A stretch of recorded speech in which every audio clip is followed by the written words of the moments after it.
Hello students, इस video में हम जानेंगे वर्ण व्यवस्था की उत्पत्ति। इससे पहले के वीडियो में हमने जाना था कि वर्ण किसे कहते हैं। वर्ण को समझने के बाद, उसके अर्थ को जानने के बाद अब हम ये जानेंगे कि वर्ण व्यवस्था की उत्पत्ति कैसे हुई।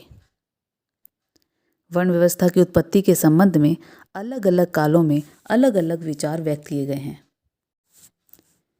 ऋग्वेद के पुरुष सूक्त के अनुसार ब्राह्मण परमात्मा के मुख से हुए हैं, क्षत्रिय परमात्मा की भुजा से, वैश्य परमात्मा की जंघाओं और उदर से, उदर यानी कि पेट, शूद्र परमात्मा के पाँव से। इस प्रकार से अलग अलग वर्णों का जन्म अलग अलग अंग बताया गया है। ब्राह्मण को मुख से इसलिए कहा गया है क्योंकि ब्राह्मण का कार्य बोलने का था और शिक्षा देने का था।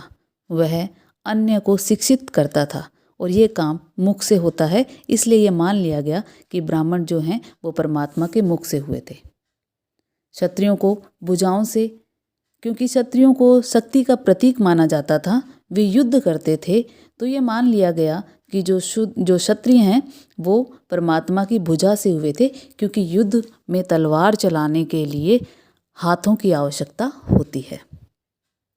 वैश्यों को जंघाओं और उदर से, यानी कि पैर के ऊपर का जो हिस्सा है वो, और पेट, क्योंकि वैश्य का काम होता है व्यापार करना और पशुपालन करना।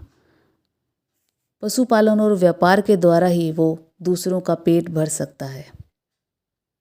व्यापार से सामान को इधर से उधर लेके आना, खाने की चीज़ों को दूसरे लोगों तक पहुंचाना, पशुपालन करना, खेती करना, जिससे कि खाने की चीज़ें पैदा होती हैं और एक मनुष्य का पेट भरता है। वह मनुष्य चाहे ब्राह्मण हो, क्षत्रिय हो, वैश्य हो या शूद्र हो। शूद्र की उत्पत्ति परमात्मा के पाँव से मानी गई है। माना गया है कि ये जो तीनों जो वर्ण थे, ब्राह्मण, क्षत्रिय और वैश्य, इनकी सेवा करने का कार्य जो है वो शूद्र करेंगे। इसलिए शरीर के सबसे निचले हिस्से पाँव से इसकी उत्पत्ति मानी गई है। जिस प्रकार से पाँव सारे शरीर का बोझ उठाता है और सारे शरीर को इधर से उधर ले जाने का काम करता है, ठीक उसी प्रकार से शूद्र सारे वर्णों की बोझ अपने सिर पे लेगा। बोझ का मतलब यह है कि वो उनकी सेवा करेगा, उनकी सफाई, उनके घर के काम, उनकी मालिश आदि कामों को शूद्र का कार्य माना गया, यानी कि उसे सबसे निम्न माना गया। दूसरा है उपनिषद। यदि हम उपनिषद की बात करते हैं तो उत्तरवैदिक काल में जो उपनिषद लिखे गए थे उसमें कहा गया है कि ब्रह्मा ने केवल ब्राह्मणों को जन्म दिया था, परंतु जब ब्राह्मण सभी कार्य को करने में सक्षम नहीं हुआ तो उसने क्षत्रिय की उत्पत्ति करी। लेकिन तब भी जब कार्य पूर्ण नहीं हुए तो उसने वैश्य को उत्पन्न किया।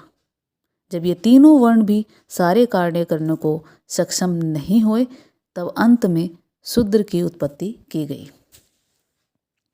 और उसके बाद जितने भी सामाजिक और जैविक कार्य, जीवन के जो कार्य थे, वो इन चारों में बांट दिए गए।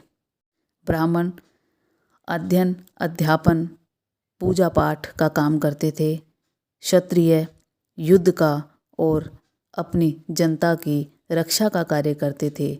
वैश्य व्यापार, पशुपालन, कृषि आदि कार्य करते थे और शूद्र इनके सेवक के रूप में इनकी सेवा करते थे, मैला ढोते थे, गंदगी साफ करते थे। सामाजिक आवश्यकताओं के अनुसार अलग अलग समाज में अलग अलग समय पर विभिन्न वर्णों की उत्पत्ति हुई। उपनिषद में विभिन्न वर्णों की उत्पत्ति के आधार पर व्यक्तियों के गुण एवं कार्य माने गए हैं। यानी कि उपनिषद में ये माना गया है कि जो वर्णों का वर्गीकरण किया गया है उसमें व्यक्तियों के गुणों को और कार्यों को देखा गया है। गुण और कार्यों को ध्यान में रखते हुए इन्हें विभाजित करा गया है। ताकतवर को उच्च स्थान दिया गया है, कमजोर को निम्न स्थान दिया गया है। इसके बाद हम बात करेंगे तीसरे नंबर पे महाभारत के अनुसार। महाभारत में भी वर्णों की चर्चा की गई है और इसमें भी वर्णों को अलग अलग बांटा गया है। महाभारत के शांति पर्व में लिखा गया है कि ब्रह्मा के मुख से ब्राह्मण, बाजू से क्षत्रिय, जंघा से वैश्य और चरण से शूद्र की उत्पत्ति हुई और शूद्र का काम सभी वर्णों की सेवा करना था। इन्हें रंगों और गुणों के आधार पर भी बांटा गया है।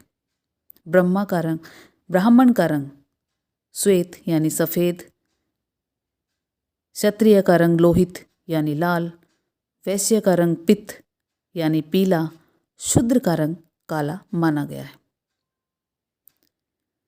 यह माना गया है कि जो ब्राह्मण है वो सफ़ेद रंग के होते हैं क्योंकि उनके अंदर सतोगुण होते हैं, उनमें पवित्रता की भावना होती है, वे पवित्रता का काम करते हैं और वे पवित्र हैं।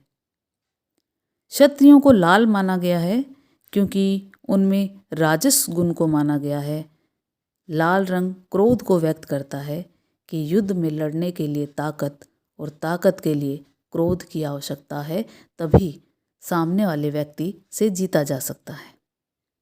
वैश्य का रंग पीला माना गया है और उसे तमोगुण और अपवित्रता से युक्त माना गया है, यानी कि वैश्य में तामसिक गुण होते हैं और अपवित्रता भी होती है, जिसकी वजह से उसका रंग पीला है।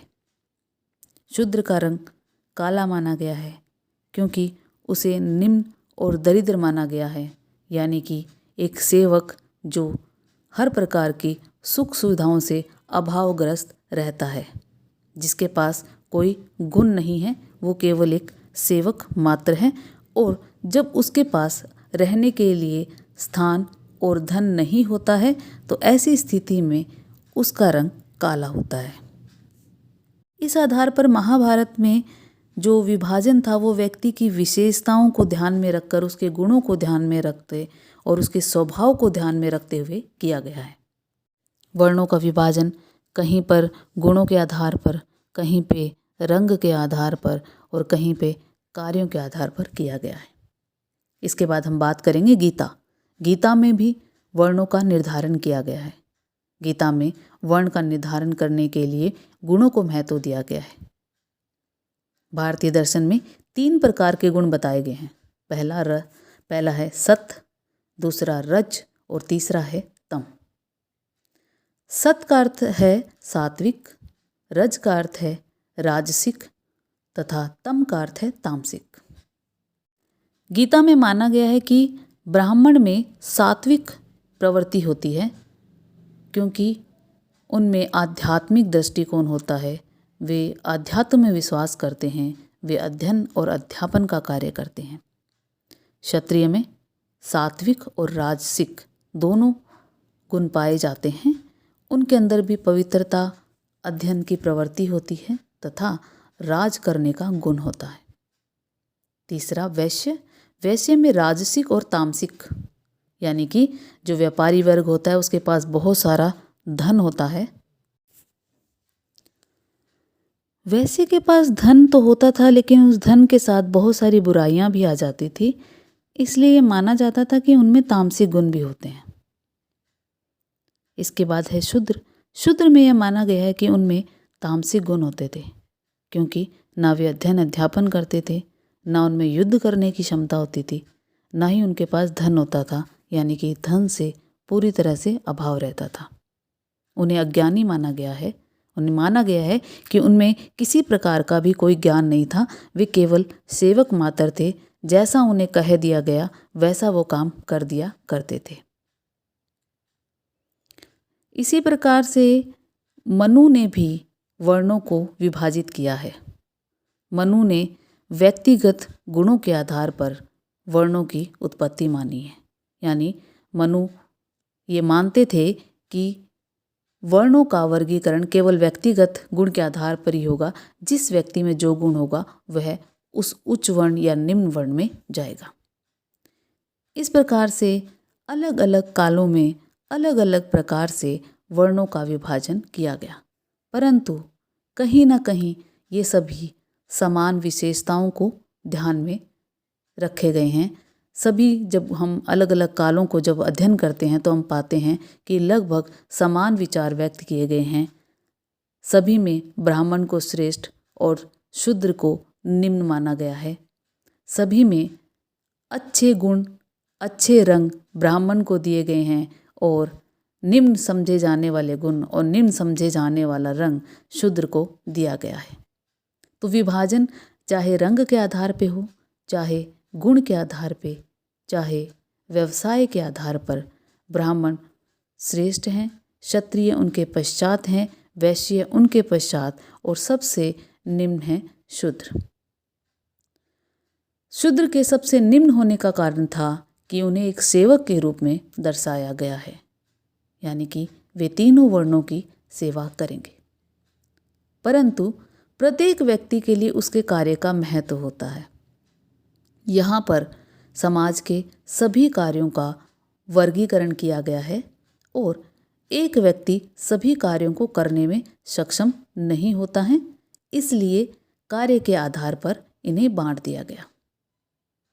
वर्ण की यह विशेषता थी कि जो व्यक्ति जिस कार्य को करेगा वह उस वर्ण का माना जाएगा, यानी कि अगर शूद्र अध्ययन अध्यापन करने लग जाए तो वह ब्राह्मण वर्ण में शामिल हो सकता था, और यदि ब्राह्मण सफाई का काम करने लग जाए तो वह शूद्र वर्ग में शामिल हो सकता था। वर्णों को बदला जा सकता था। व्यक्ति अपने गुणों और क्षमताओं के अनुसार कभी भी वर्ण को बदल सकता था। इस प्रकार से अलग अलग समय पर अलग अलग प्रकार से वर्णों की उत्पत्ति को बताया गया है। धन्यवाद।